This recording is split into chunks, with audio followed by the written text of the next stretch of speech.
All right, man, we back. Motor City Sports Talk. We in the building. Appreciate everybody for tapping in. Make sure y'all hit that subscribe button, bell icon button.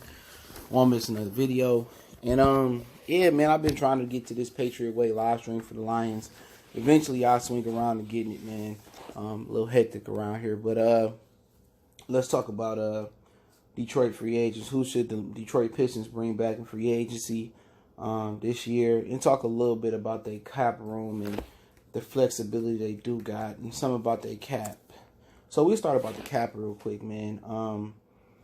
Just to give you an idea, Blake Griffin takes up just under 28% of the cap at 27.99. Andre Drummond takes up 22.0% of the cap, and Reggie Jackson takes roughly 15% of the cap at 14.6.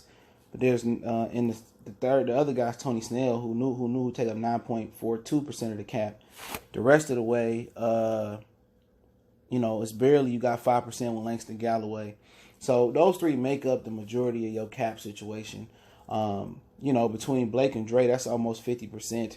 And you go to Reggie, you roughly have 65% of your cap gone right there.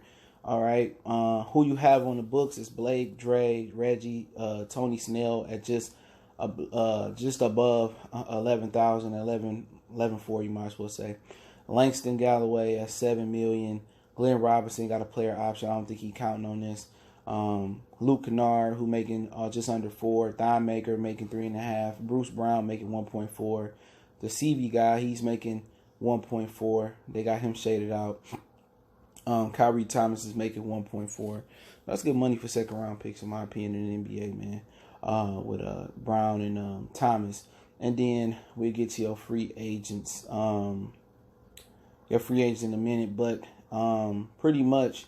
And also you have on the cap, I seen Henry Ellison was on the cap. I think that was for last year, 1.7, I think it was, or whatever it was. You still got Josh Smith on the cap at 4.33% at $5.3 million as a base. So Josh Smith is not only playing in the Big Three, but he's playing in the NBA, still getting $5.3 million check. If that's the case, he's still getting that money, which is still counting against the cap. The NBA cap max is $109 million for 2019. I believe the Pistons they are $14 million over the cap, just over $14 million, almost 14.1 over the cap. So they got some willing and dealing to do, man. So they're gonna have to go in the into the luxury cap. Now I'm not sure if that equates all of the active contracts and the free agent contracts, but I guess we'll figure it out. But basically we can't do shit right now. And people saying we should get I ain't gonna say Kawhi, but I heard some stupid shit. I think it was a joke. Oh, go get Tobias Harris back. We just simply don't have the cap structure to do so. And you can thank that to your top three your big three in Detroit: Blake Griffin, Andre Drummond, and Reggie Jackson. And don't forget, this is Reggie Jackson last year's expiring contract of $18 million. And Andre Drummond has a player option next year that he can opt out of at $28 million. So you overpaying Drummond and Reggie Jackson. I believe Blake Griffin is worth his weight in gold. Okay, I'm just gonna keep it real. Andre Drummond, only thing he do is rebound. And Reggie Jackson, he just ain't good. Okay, I don't think he's good enough to be a backup on some teams, man. It's just my personal opinion on it. So. But we look at the free agents we do have, okay? We have coming up, we have Ish Smith, Wayne Ellington, Zaza Pachulia, and Glenn Robinson. Now, Glenn Robinson has a club option, which we can opt in. We can opt in to his contract, or we can just let him go. So it's not big money there, but you can sign guys that you already have and go over the salary cap. So the cap is nothing long as Tom Gores is willing to go into the luxury tax. And don't forget, I believe they have a trade exception. It's guesstimated around $5 million. So yeah, the Pistons do have a trade exception.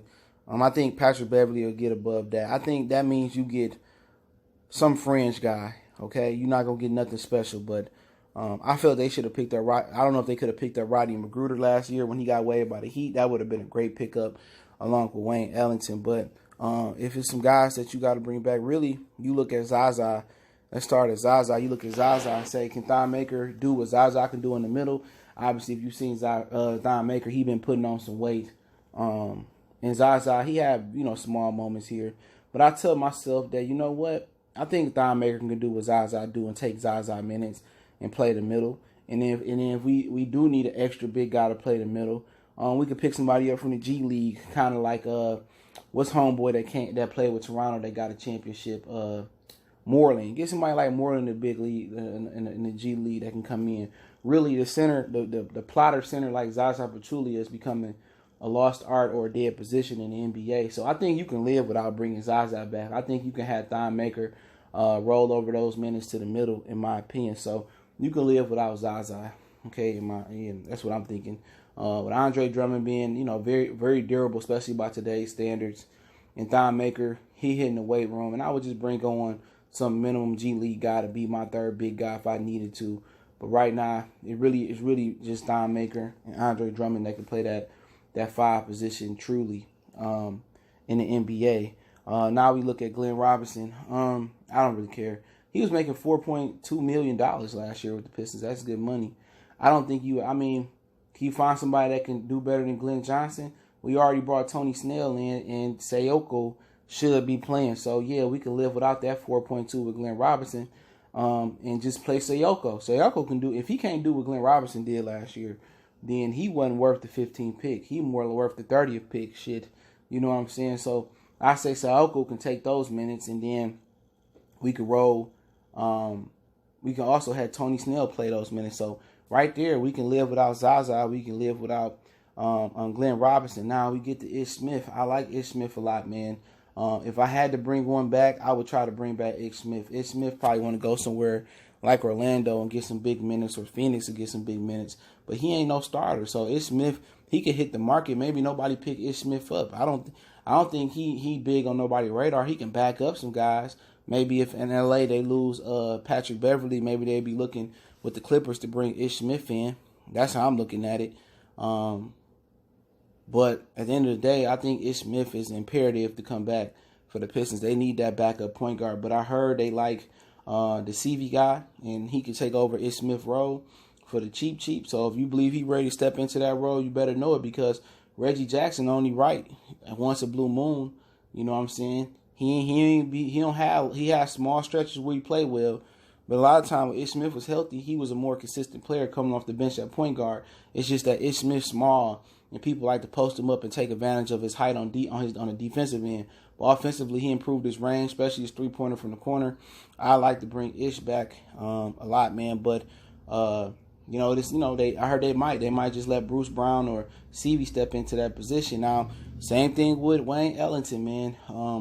Depending on the health and the development, with the health of Luke Kennard and the development of Kyrie Thomas.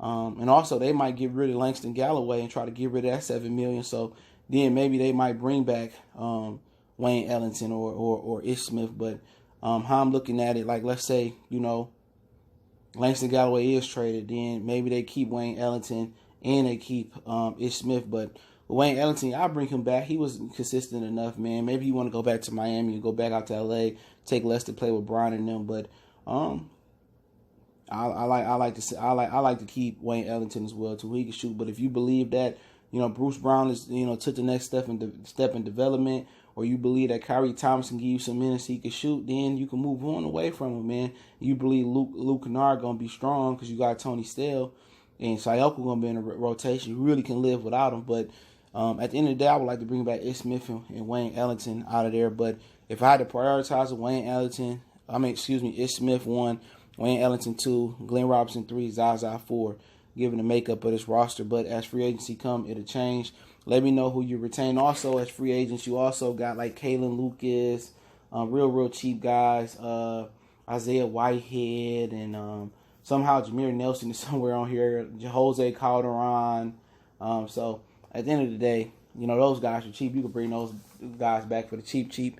But I appreciate it. Motor City Sports Talk. Don't forget me on Facebook, Instagram, Twitter. Wrapping it up for today. Appreciate the love and support, man. Keep sharing the videos. The best way to help the channel. And let me know who you bring back out the free agents on the screen, or the smaller guys I name. One time. It's your boy CJ Goodfella. We go.